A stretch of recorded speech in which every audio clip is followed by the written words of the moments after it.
What's up, everybody? Jensen Cummings here. Thank you for tuning in on this Monday.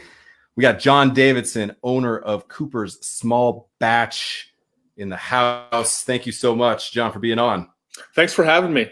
Pleasure to be here. All right, we're going to talk chili peppers, not the band, the food. Big fan. I know you're a fan. A lot of people are big fans of hot sauce out there. It is absolutely crazy how cultish it is. So I want to get into that a little bit.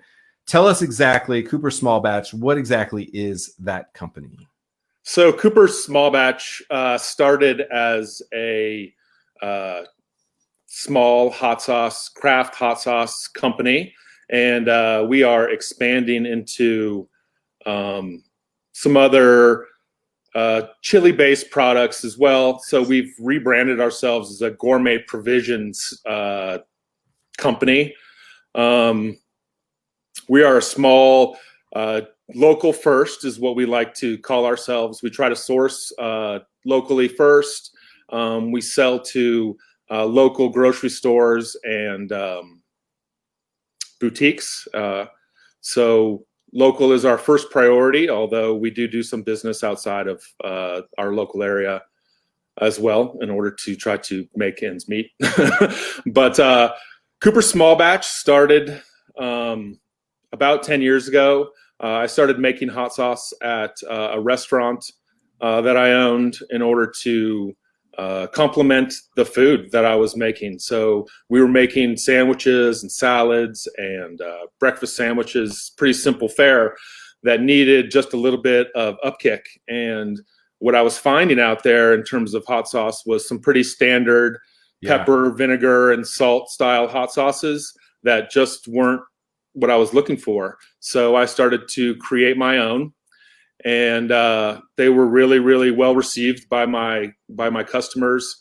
And my wife at that point was like, "Hey, we were on South Pearl Street in Denver, and there's a farmer's market literally right outside of the building."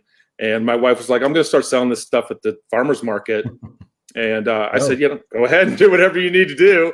At that point, I was pretty involved with the restaurant and really didn't have much time to be slinging hot sauce at farmers markets. So she took that role, and we kept on with the restaurant. A few years later, we decided to sell the restaurant and kept the hot sauce brand. And about 2 years after we sold the restaurant, my wife was talking to me, and she's like, "John, we were really onto something with that hot sauce, and I kind of want to continue it." And she was like, "What do you think?" And I said, "There's no way we can sell enough hot sauce to make ends meet. It's not happening." Because you're a restaurant guy, and like the math doesn't make sense. You're like, what? Right. Like for a $6 bottle of hot sauce? Yeah. Come on. Yeah. So, you'd have to sell an awful lot of hot sauce. And you are now. I'm interested in a couple things. I'm very interested in CPG in general, consumer packaged goods. Like I think there's a lot of opportunity there from the chef-driven standpoint. Absolutely. I'm very interested in the economics of it. We'll talk about that. But I want to go back even further and kind of understand why you ended up even kind of in the restaurant making the hot sauce. Take us back. Kind of where did the career start for you a little bit? Give us a couple minutes of that. So I started really, really early in my life. I started actually in the restaurant industry at 14, washing dishes.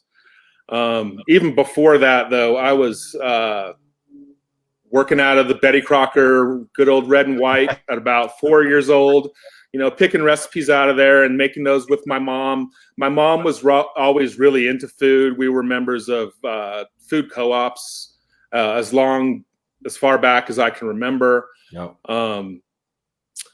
And I also went to the school that I was going to required us to make the lunches for all of the other students. So, at 11 years old, I'm, producing lunch for 40 different students. Oh, so that was always fun. So, but I worked my way through college, working in restaurants as a prep cook or a waiter. And after college, I decided that I wanted to go to culinary school. So I went to Johnson & Wales and in Vail, the last class that was at Vail. After culinary school, my wife, her job actually took us to Chicago. So I was lucky enough to work in Chicago for 4 years at some fantastic restaurants. I met some really great people. After that, her job took us to New York, which was All right. another step in the right direction. So I spent 2.5 years working at fine dining restaurants in New York, Gramercy Tavern. I did stages with Wiley Frez and Danielle Ballou. New York When were you at Gramercy Tavern? I was at Gramercy Tavern in 2002 to 2004. Who was the chef there? John Schaefer. John Schaefer was the chef yeah. at the time. Yep. Well, Tom Colicchio was the chef, but chef de cuisine was John Schaefer. Yeah. It was a great time. I absolutely learned a ton at Gramercy Tavern. I also really enjoyed stuff like the Union Square Farmers Market and some other things that happen. I mean, the food scene in New York is absolutely unbelievable, and you can find everything you could possibly ever want.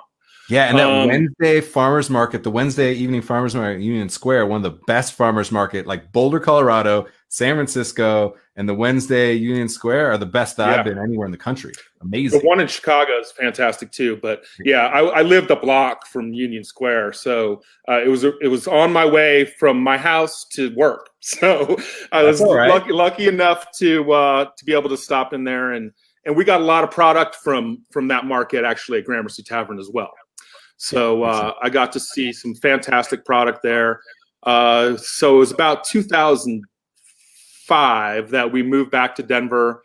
I worked as the chef at the Manor House in Ken Carl for about 1.5 years.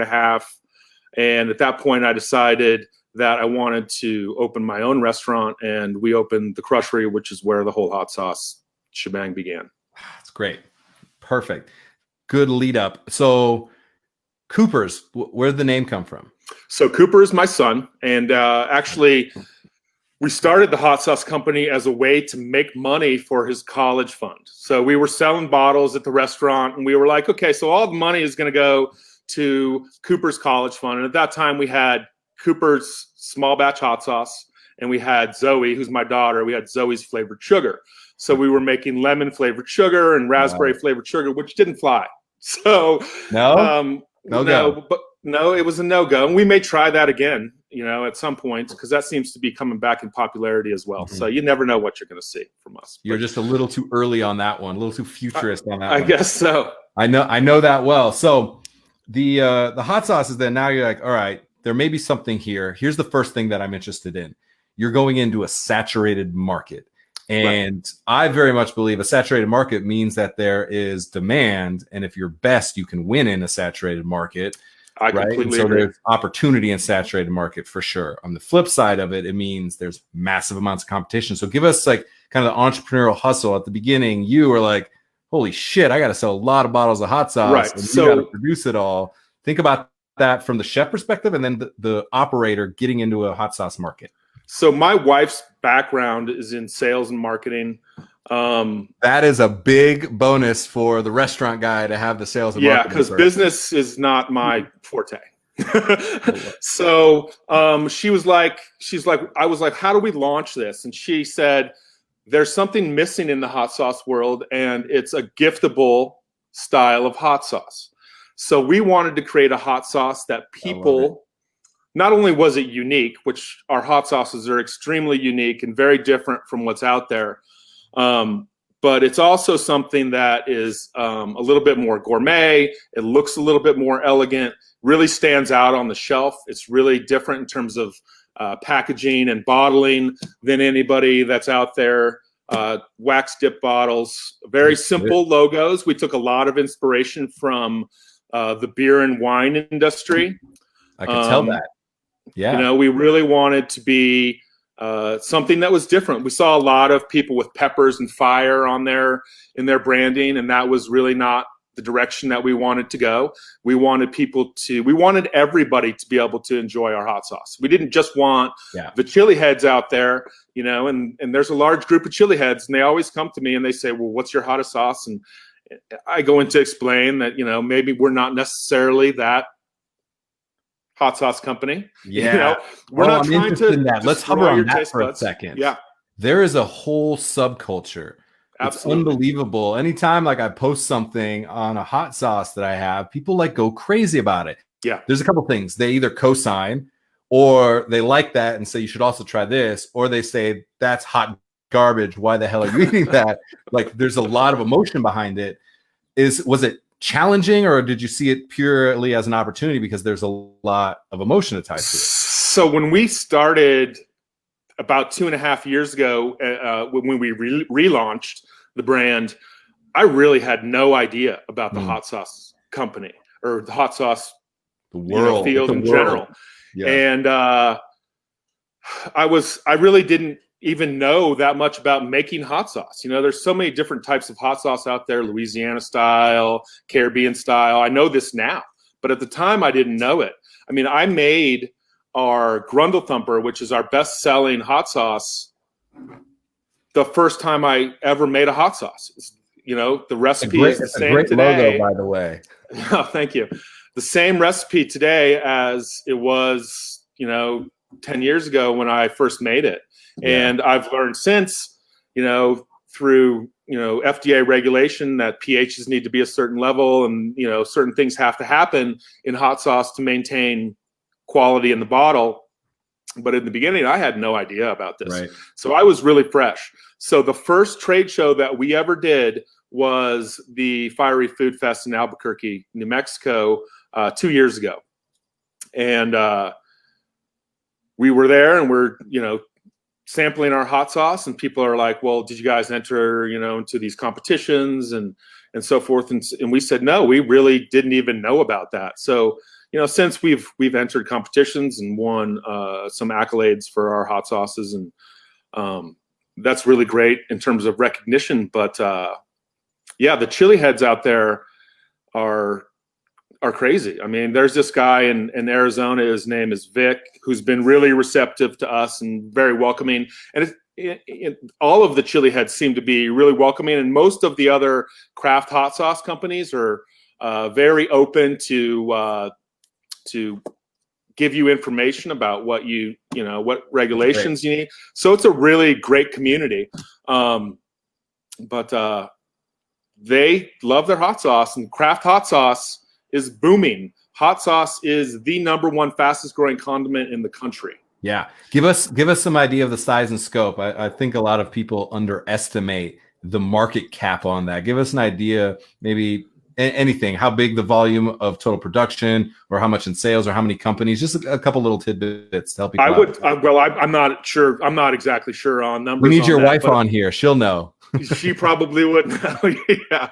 But I mean, I would say that, we're selling around 70,000 bottles of hot sauce, and we're a very, very small company. Wow. So we like to look at craft hot sauce very much like the craft beer and craft distilling, where they were 20, 25 years ago, whereas Budweiser, in 1985, Budweiser had 97%, or Budweiser Coors Miller had 97% of all beer sales in the country. And I think today that's right down around 85%. Yeah. So they still contain 85%, but you can see how many other craft breweries and craft distillers are out there, and they're making it. So I just want a small chunk of what Tabasco and Cholula have, Yeah, who are the biggest players, right? So Sriracha, Tabasco and Cholula are the big ones. So Tabasco contains the majority of, they're on every single, restaurant table. Every single restaurant has to have Tabasco and Cholula. Yeah. And that's not necessarily. And then the next tier from that, what you have, maybe Louisiana, Tapatio. Right. There's some small Sriracha. Regional hot sauces that are going to be. Sriracha definitely has a chunk, but Sriracha came out of nowhere 15 years ago. Really. Sure. And now they have keychains with their hot sauce. That's right. And everybody's got a Sriracha shirt, and you name it. They hack culture in a very interesting way that I think there's something to learn from the brand position of hot sauces. They definitely hack culture, and I think hot sauce, to the point we were talking about, where it's the world of hot sauce, there's a lot of opportunity to hack culture in that way and understand the chili heads, but also then the passive consumer of every once in a while hot sauce. So I'm fascinated in that. Let's talk about the uniqueness of the product itself. For you wanted to take a position. You mentioned not having the ridiculous melt your face off hot sauce. That was not your position. talk about kind of having that culinary aspect in it. What is your differentiation within the hot sauces? So as a chef, I really wanted hot sauce that was meant to pair with food. So I that's noticed not the norm. Is that, would you say? Well, I mean, I don't know where else you would use hot sauce. Yeah. But that being said, I noticed that a lot of other hot sauces are using ingredients that I necessarily wouldn't want to put in different dishes. So xanthan gum and sodium bisulfite, these things are not something that you put those things, I don't put any of that in my stuff. But, I mean, there are people, and xanthan gum has its place. And there's a big argument in the hot sauce community about xanthan gum. You should check that out. Oh, yeah. It was invented for deep earth drilling to gelatinize wet mud so it didn't fall back in the hole. You know, right. So yeah, food. It is safe. It is safe. Absolutely. Yet you think about why it's in food versus other natural ingredients. So anyway, I digress, but keep going. Right. Yeah. So I really wanted to put complementary ingredients in my hot sauce. So there's a lot of onions and garlic and peppers. But beyond that, there's not a lot of strange flavors necessarily that you wouldn't expect.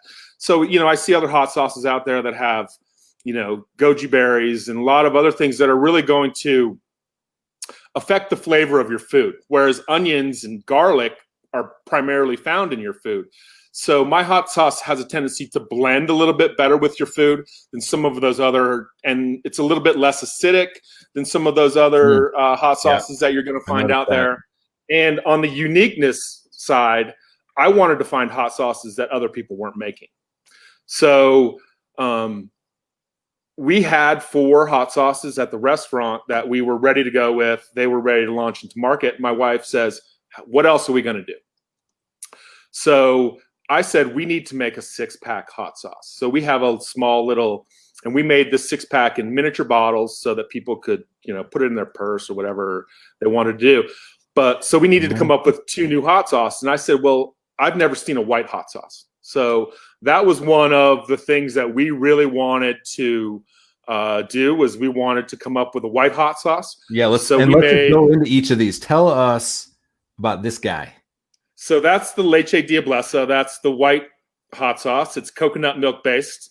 It's the milk of the she-devil being favorite of the whole lineup. It's her favorite, and she's not huge into hot sauce, but I see this hitting the table a lot. Actually, this is the most consumed of all 6 right here. So, so this one is a really cool hot sauce. So it's coconut milk based, which is unique on its own. Yeah. But it can be used as a substitute for mayonnaise, which is a really cool way to use it. We use it in a coleslaw. Another thing that I tell people is put it on the outside of a grilled cheese. It works like mayonnaise does to give you that toasty effect. First, I want people to know, put mayonnaise on the outside of your grilled cheese. That's hack number 1. And then upgrade to this. Oh, I love that. You're speaking my language, John. Right. So it also pairs well with salmon and some other seafoods, but the fat in it really complements the fat in the salmon really well for some odd reason. I like it. All right, let's get into a couple of other ones. Because you mentioned the Fiery Food Show. Yeah, is that the biggest in the game? It's 30 years old. It's been going on for 30 years. It is the biggest hot sauce show in the game. Okay. It's the most respected. That one there, Jamaica Killer Sauce. So that's a strawberry-based hot sauce. Fairly unique on its own. There are some other strawberry sauces out there, but we use hibiscus flower in that, a Jamaica flower, in order to help with the pH levels. So there's lots of vitamin C in Jamaica flower, brings the pH down. That one there pairs fantastically well with cheese, particularly blue cheese, smoked meats, and charcuterie, which is unique on its own. I mean, who's making hot sauce out there that pairs with cheese and charcuterie? You are, John. You are. Yeah. So first place Scovie for that one. All right. So this smoking hot dates. Smoking hot date. Dates, lots of garlic. I like the play on date and having date in it. I also like the ridiculous amount of garlic, so it's kind of like not a first date type scenario. So I like the play on words in multiple ways. Yeah, so we don't want to put any there's no sugar added in any of our hot sauces, so that one's going to be our smoky sweet variety of hot sauce. Smokiness from chipotles, sweetness is going to come from pureed dates. So we like all natural ingredients. Nothing funky in our hot sauces. We try to make them natural. There's no reason not for them not to be natural. I mean, we get enough shelf life, 2-year shelf life on our hot sauce. That's plenty of time. Plenty of time. Yeah. Eat the damn hot sauce. Right. All right. And that's one of the other things we really wanted to do was make hot sauce that people would eat. So what a crazy notion that is. If you make your hot sauce too hot, you're going to sell people one bottle of hot sauce and they're going to be done. I'd rather sell you more than one. I showed this earlier. I love the my Jamaican personal favorite influence. hot sauce.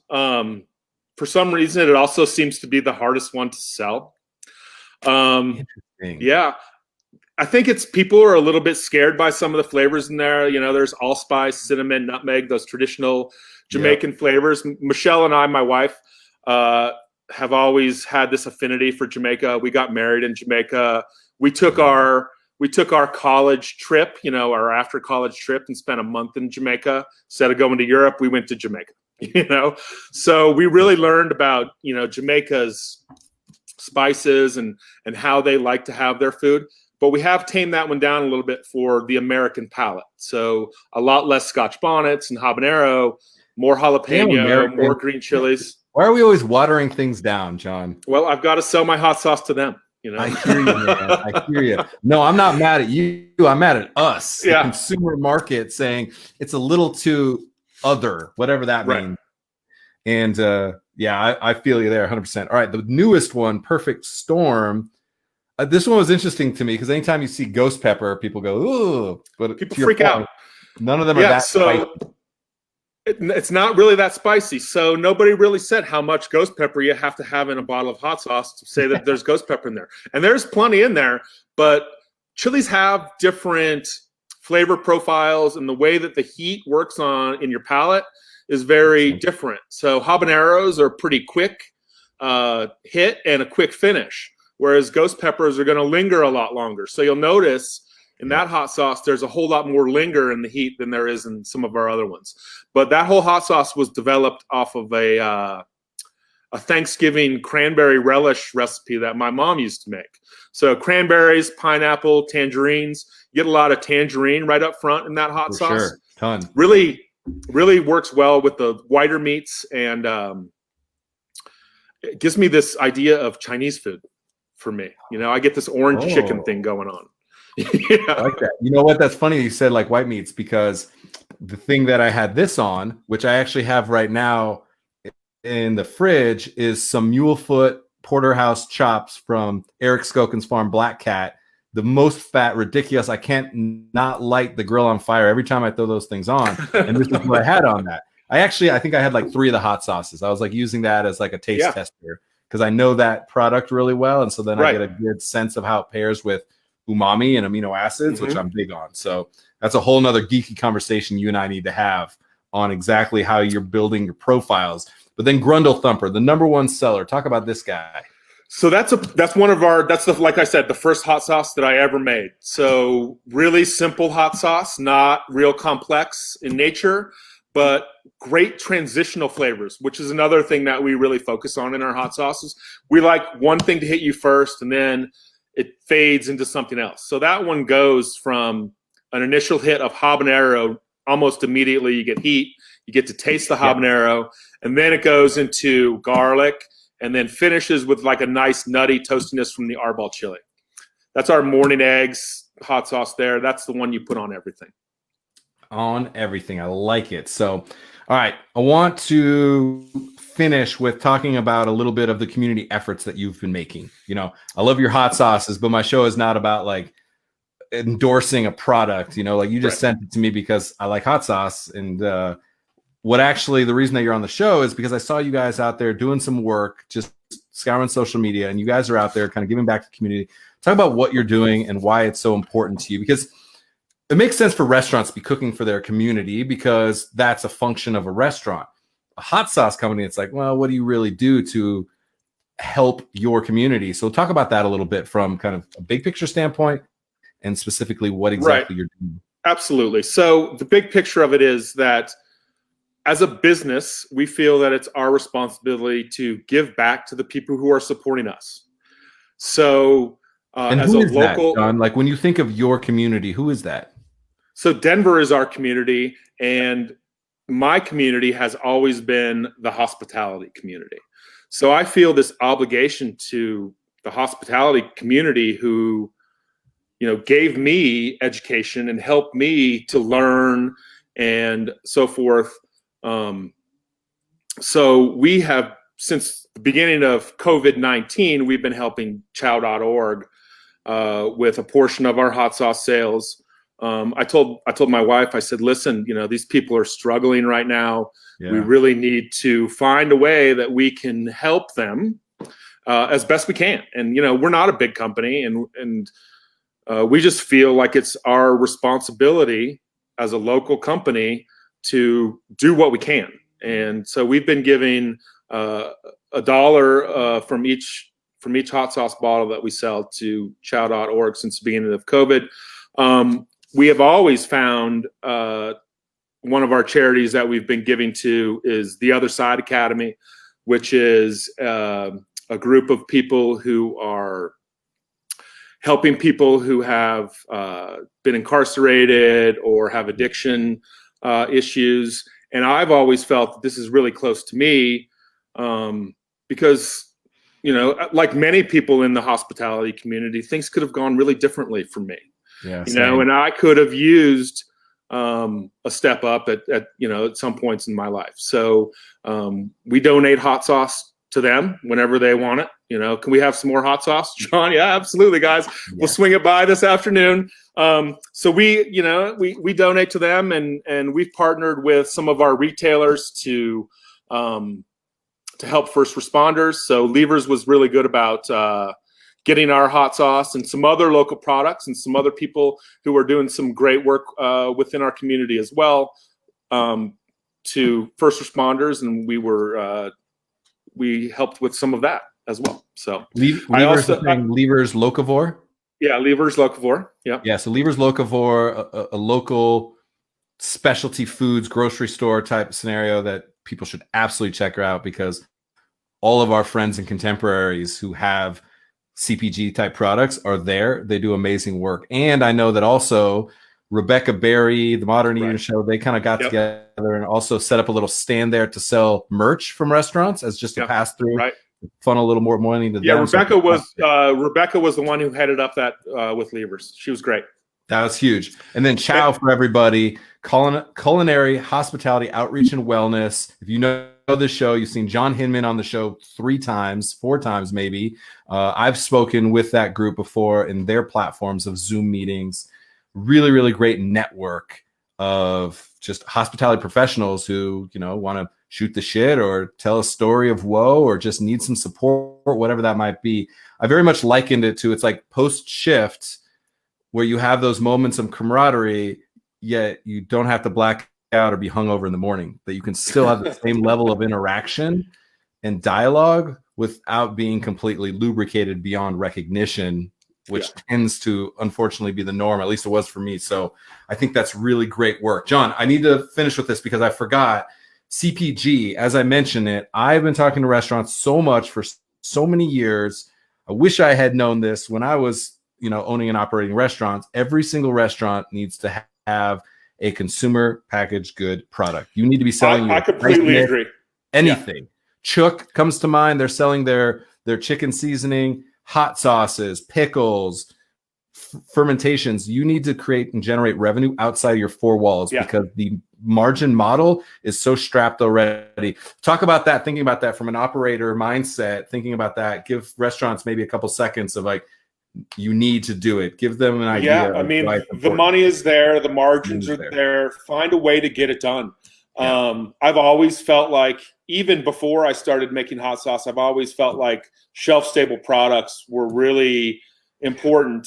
In the restaurant business, they've always. There was a chef who once told me. He asked me, John, what's the most expensive piece of equipment in the kitchen? And I was like, I don't know, the mixer, the Alto Sham or something like that. And he says, no, it's the trash can. Wow. It's the trash can, because that's a good one. The expense of the trash can is always going up. And if you can take those products that are on their way out and create some sort of a product with it, and it really works well for everybody. Not only that, but you can expand your floor space with a CPG. It expands outside of your kitchen.